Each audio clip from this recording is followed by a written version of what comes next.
Hey guys, welcome to my very first video for Whisk Me Away. I'm really excited to be showing you guys a thing or two about cake decorating. Today, I'll be showing you how to make 3 different type of bows, which by the way are my most favoriteest thing in the world. The bigger the bow, the better. Today's tutorial will be an easy one, which is great for all you beginners out there. So, without further ado, let's see what we can whip up. Our first bow is a striped bow. The brand of fondant I am using is FI Gourmet Fondant, mixed with some Tyler's powder to create gum paste. I tend to eyeball the ratio between fondant and Tyler's powder, but the rule of thumb is approximately 2 teaspoons of Tyler's powder per 1 pound of fondant. I will be using the same gum paste throughout the whole video. Let's roll some out. As you can see, I'm using purple and white, but you can use whatever color you guys like. How thinly you roll out your gum paste will determine the thickness of the stripes. I have a pasta machine, which helps with consistency, but if you don't have one because they are quite pricey, that is perfectly fine. Roll them out as even as possible. You can also use some fondant bands or fondant sticks. And if you don't know what those are, I will put them in the info box for you guys. After, cut your pieces into long rectangular strips. Mine were about 1.5 inches by 6 inches. You want to stack them up in alternating colors. When I was filming, it was raining, so there was a lot of moisture in the air to make the pieces stick together. If you are in a drier climate, try brushing a thin layer of water to adhere the pieces together. Now I am pressing down on all 4 sides to make sure that all the pieces are sticking to each other. Also, I'm using a cheese knife to cut out the excess pieces, and the reason why I'm using a cheese knife is because they have these holes to create less friction. Once you're done trimming, put this inside a Ziploc bag and into the refrigerator for about 10 to 15 minutes to harden up. You want to do this process so that your fondant isn't soft when you cut into it and ruin the pattern. So now that my piece is hardened, I'm using a cheese knife to cut about 1/4 inch thick. Try to use a sawing motion to cut your piece instead of pressing it straight down. For one bow, you only need 2 pieces, and the rest you can put back into the Ziploc bag and into the refrigerator to keep it from drying out. Once you're done cutting your second piece, it's time to start rolling. And when you are rolling, please pay attention to the way I'm rolling. Use it as a reference. You do not want to ruin the stripes you just created. Try to roll it out lightly and don't do it the way I'm doing it right at this second right here. That will ruin your stripes. So be patient with it. A little bit goes a long way. You want to repeat the same process with the second strip. And I like this technique because you can see the pattern on both sides and it looks very clean.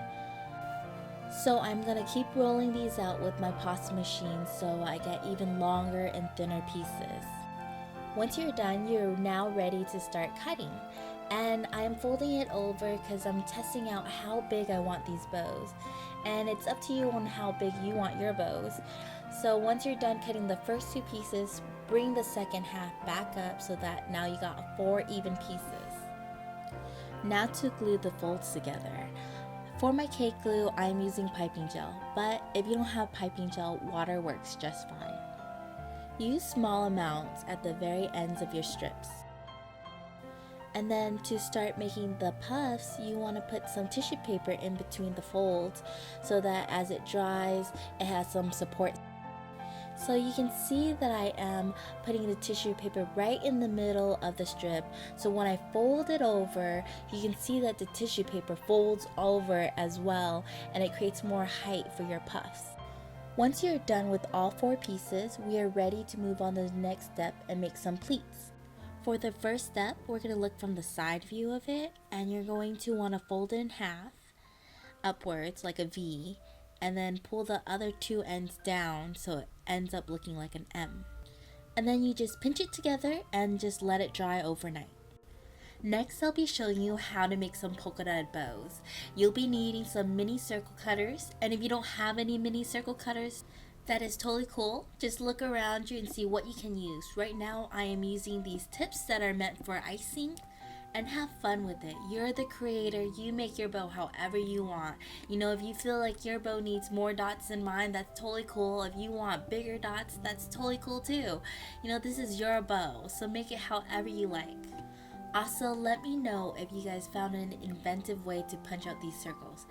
They are a pain, no kidding, and you know, your thumbs get sore. So if you found a better way to do this, hit me up in the comment box and let me know so I can share it with everybody. Once you're satisfied with how your polka dots look, you're ready to roll it out. It is very important not to press down with too much pressure. You want to evenly distribute the pressure throughout the whole piece, or else your circles will end up looking like ovals. What's so great about this technique is that the circles are flush against the background. Once you're satisfied with the thickness of your piece, you're ready to start cutting.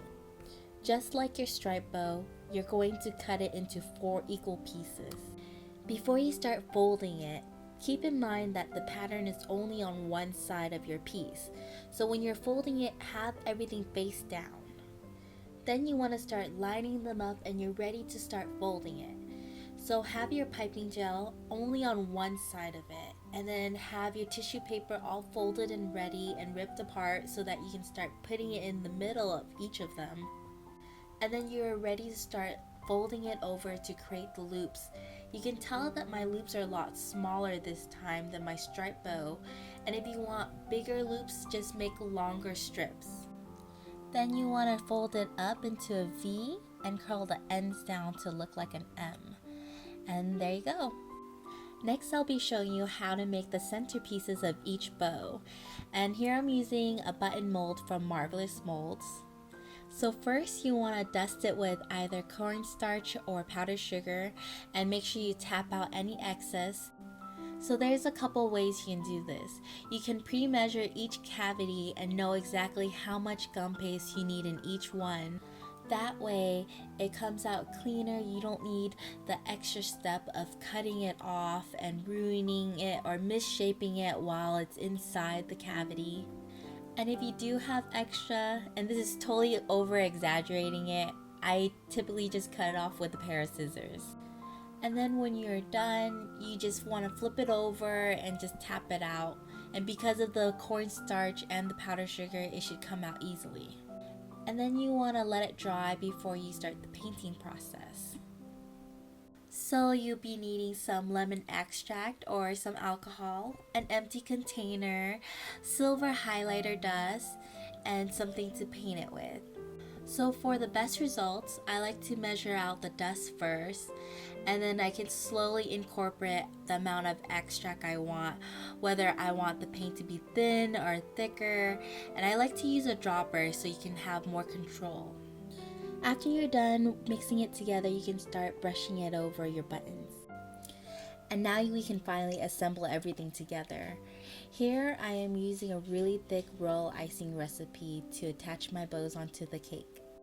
So you want to start with the bottom 2 bows first, and you just put a dollop in the middle and then a line on the side, and that's all you really need so that the bows can stay up without adding too much royal icing. Now you can finish the single layer bow off with a button and it will look great. It's very simple. Or if you want to give your bow more character, you can make it a double layer bow, which is what I'm doing right here. And the second bow would be a little bit askewed from the first one. The only thing you need to worry about for the second bow is where you want to put your royal icing, because there are gaps and you want to apply the royal icing onto spots where you know will attach to the first bow. And so you want to just gently press down to make sure that everything is stuck and in place and nothing will move.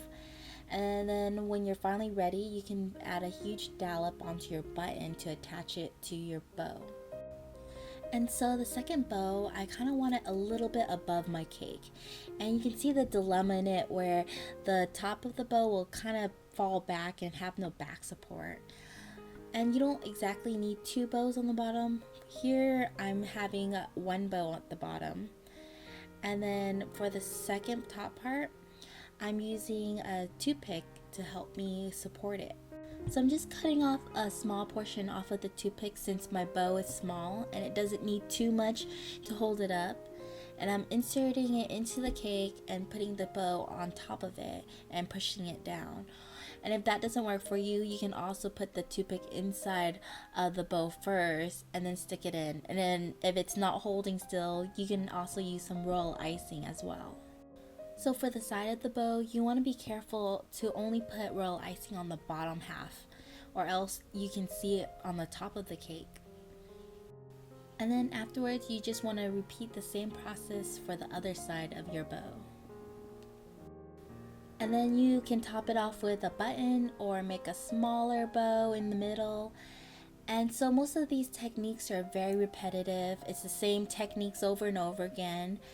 And if you created something really spectacular and you want to share with me, feel free to email me. I will leave my email in the info box.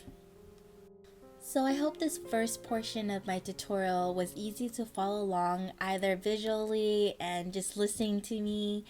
If you have any suggestions on how I can improve my videos, please let me know. Email me, comment on it, like the video, dislike it. I just want to put out really great tutorials. So the next bow that I will be teaching you is the Christmas present bows. And it's pretty simple, it's just a lot of repetition. So I'm using a ribbon cutter to cut out about 20 pieces. And each piece is 1/2 inch by 2.5 inches. And once you're done cutting these pieces out, you want to cut off the ends to look like a trapezoid. And make sure that each angle is exactly the same. So this next step is a little tricky. You want to cross the two ends together and have them meet, and then you kind of want to pinch the top of it to make sure that you have a pointed end. And so you want to repeat the same process for all 20 pieces. And then when you're done with that, you want to roll out a small circular piece and have piping gel on top, and that will just be your base so that you have something to work on. And so for your first layer, you'll be needing about 6 of them, and you just line them right next to each other and they should all fit perfectly into a circle. And then you just want to press down on top of it to make sure that everything's secured. After, add some more piping gel and you're ready for the second layer. You can see that the second layer, the little ribbons will just fall into the crevices between the first layer. And I'm using about 6 of them as well. So once you're done with the second layer, you want to press down again to make sure everything's secured and then add more piping gel. So for your third layer, I'm using only 4 of them, and I'm just repeating the same process. I just stick them on, press them down, and make sure that they are secured, and then adding more piping gel. So the last part is a little bit tricky. You might need to cut some pieces off because there's not going to be a lot of space left in there. And so I'm just sticking them in where I can. As you can see, I'm having a little bit of trouble because it gets pretty cramped. It is a different take on a bow. So what do you think? Let me know in the comment below. The last portion of this tutorial is a huge bow. And it's pretty similar to the first bow that I showed you, except it's just blown up on a larger scale. You want to roll out 2 thick pieces of gum paste and have piping gel on one side with some tissue in the middle and fold it over. This next step is what makes it different from your first bow, and you're making an N, and then you're going to fold the other side into an N as well, and then repeat it to the other side of the bow. So it's kind of like folding it into a fan. And just pinch the ends to secure it.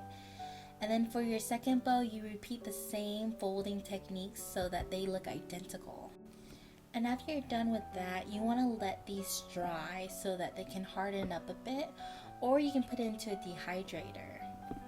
And now I'm making the tail part of it, where I'm just eyeballing it. I'm cutting 2 long strips again, and then tapering the ends.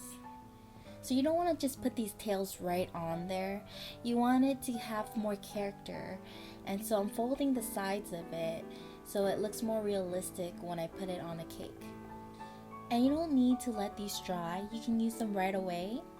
But the bows you definitely need to be dried. And before you attach anything on, just kind of test out how you want your bow to look and rearrange it so you know where everything will go before you put on the royal icing. Once everything's all set, you can now start gluing everything on.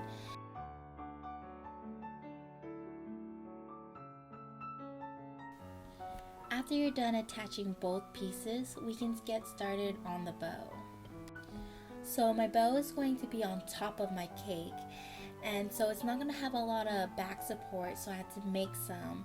And I'm using toothpicks again and inserting it into the cake or inserting into the bow first.